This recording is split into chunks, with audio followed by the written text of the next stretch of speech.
정치 키워드 탑3 시간입니다. 4월 3일 정치면을 장식한 뉴스는 무엇이었는지 첫 번째 키워드부터 만나보시죠. 최근 해외에서 들어온 입국자들 중에 코로나19 확진자가 늘면서 서울시가 특단의 대책을 발표했죠. 지난 1일 0시부터 해외에서 들어온 모든 서울 거주 입국자는 오늘부터 전원 코로나19 진단검사를 받아야 한다는 건데요. 이 소식에 서울 송파 을 지역 여야 후보들이 한 목소리로 반대 입장을 밝혔다고 합니다. 어떤 이유일까요?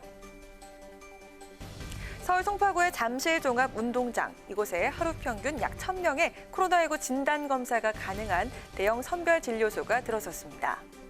해외발 확진자가 170명에 육박하면서 서울 전체 확진자 수의 30%를 넘어서자 서울시가 모든 서울 거주 입국자에 대한 진단검사를 위해서 무증상자가 도보로 이동하면서 검사를 받을 수 있는 워킹스루 방식의 진료소를 설치한 건데요. 오늘 오후 2시부터 밤 10시까지 매일 운영된다는 소식에 이 지역에 출마한 더불어민주당 최재성 후보와 미래통합당 배현진 후보가 일제히 반발하고 나섰습니다. 먼저 반기를 들고 나선 건 배 후보 측이었는데요. 배 후보는 어제 페이스북을 통해 인천공항에서 잠실운동장의 옆집도 아니고 이런 전시 행정을 벌이다니 제정신인가라며 박원순 시장을 강도 높게 비판했습니다. 이어 민주당의 최 후보도 취지에 대한 동의를 하지만 종합운동장에서 일괄적으로 검사를 해서 개별 귀가하는 방법은 틀렸다면서 각 자치구별로 하는 게 맞다고 강조했습니다. 잠실운동장 선별진료소에 대한 송파을 지역 주민들과 여야 후보의 반발에 서울시는 검사 대상이 늘어나고 있어 시 전체적으로 검사와 선별진료소의 역량을 높이기 위해 불가피한 조치라고 설명했는데요. 지역민들의 불안을 잠재울 보다 적극적인 보완 대책도 마련될 수 있길 바랍니다. 이어서 오늘의 두 번째 정치 키워드입니다. 선거를 앞두고 요즘 각 후보들에게 내려진 경계 대상 1호는 바로 말실수입니다. 말 한마디, 표현 하나 조심해야 할 시기지만 논란이 되고 있는 발언들이 연일 뉴스에 오르내리고 있는데요. 얼마 전 N번방 호기심 발언으로 곤욕을 치른 미래통합당 황교안 대표가 이번에는 비례대표 정당이 난립하는 상황을 두고 신체 비하적 발언을 했다는 논란이 제기되자 꼬투리 잡기라며 반격에 나섰습니다. 여러분, 비례정당 투표용지 보셨습니까? 40여 개의 정당이 쭉 나열되어 있어요. 키 작은 사람은 이거 자기 손으로 들지도 못해요. 선거운동 첫날이었던 어제 종로구 부암동 주민센터 앞에서 유세에 나선 황교안 대표는 48.1cm에 달하는 이번 총선의 비례대표 투표용지 길이를 언급하면서 키 작은 사람은 자기 손으로 들지도 못한다고 말했습니다. 총선에 35개 비례정당이 등록을 하면서 비례대표 투표용지 길이가 역대 최장인점을 부각하는 표현이었지만 이를 신체에 빗대어 표현했다는 점에서 부적절한 비유였다는 지적들이 나왔는데요.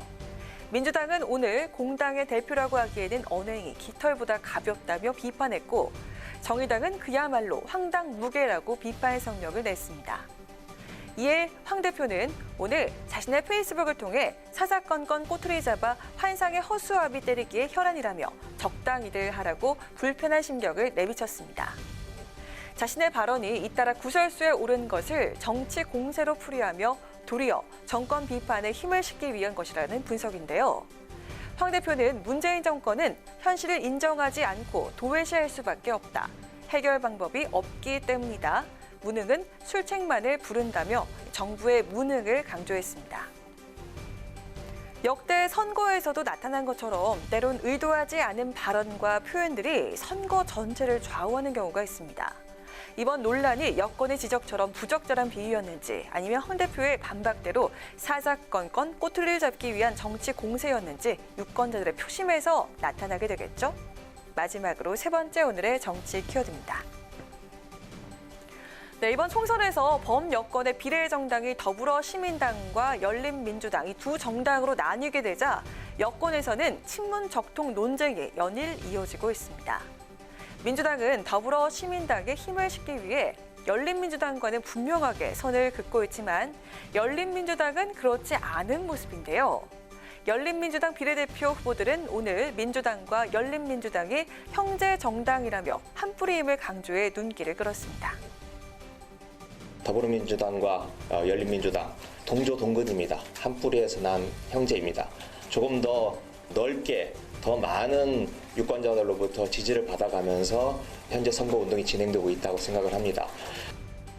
오늘 전북을 찾아 기자회견을 연 열린민주당의 비례후보들. 이들은 이 자리에서 열린민주당과 민주당 또 문 대통령과의 관계를 언급하며 지지를 호소했습니다.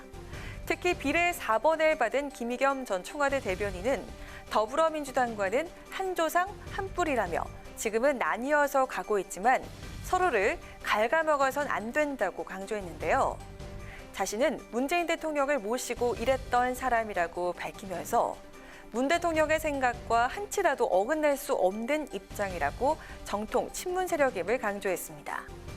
또 전 청와대 공직기강 비서관이었던 최강욱 비례대표 후보는 민주당과 열린민주당이 결국에는 큰 바다에서 만나게 될 것이라며 여권 지지층의 표심에 호소했습니다. 최근 열린민주당의 지지율이 약진하면서 민주당의 비례대표 선거 전략에 차질이 빚어졌다는 분석이 나오고 있습니다. 이에 민주당 싱크탱크인 민주연구원 양정철 원장은 오늘 노무현 문재인 대통령은 정치하는 동안 탈당하거나 분당을 한 적이 없다며 열린민주당을 다시 한번 견제하고 나섰는데요. 같은 색깔이다, 아니다. 이 공방 속에 두 갈래로 분산된 여권 지지층의 표심은 결국 어디로 향하게 될까요? 이상 오늘의 정치 키워드 탑3였습니다.